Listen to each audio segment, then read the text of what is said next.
আসসালামু আলাইকুম এভরিওয়ান। আজকে আমি আপনাদের সাথে শেয়ার করব কিভাবে খরশোলা মাছ অনেক মজা করে রান্না করতে পারবেন।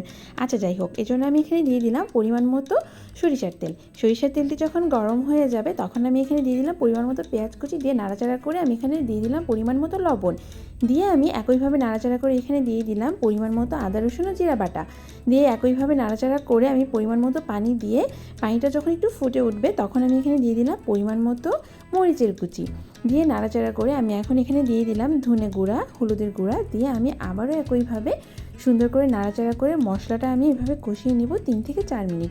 মশলা যত ভালোভাবে কষানো হবে মাছ ততই মজা হবে।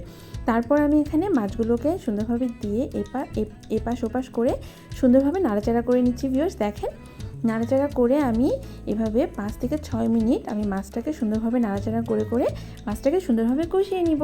মাছটা যখন কষানো হয়ে যাবে তখন আমি এখানে দিয়ে দিলাম পরিমাণ মতো পানি, যেন মাছটা সুন্দর সিদ্ধ হয়ে যায়, আর আমি তাছাড়া একটু ঝোল রাখবো মাছে।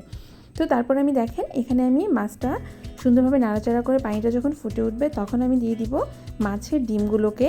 আমি পরে ডিমগুলো দিচ্ছি কারণ যেন ডিমগুলো না ভেঙে যায়, ডিমগুলো পরে দিলে ডিমগুলো সুন্দরভাবে আস্তই থাকে। এরপর আমি এখানে ঢেকে দিলাম ঢাকনা দিয়ে।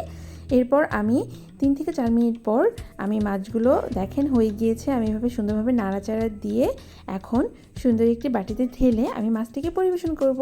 আমার ভিডিওটি যদি ভালো লেগে থাকে অবশ্যই শেয়ার করে দিবেন এবং একটি লাইক করে দিবেন, কমেন্ট করে দিবেন এবং বাসায় অবশ্যই ট্রাই করবেন। ধন্যবাদ।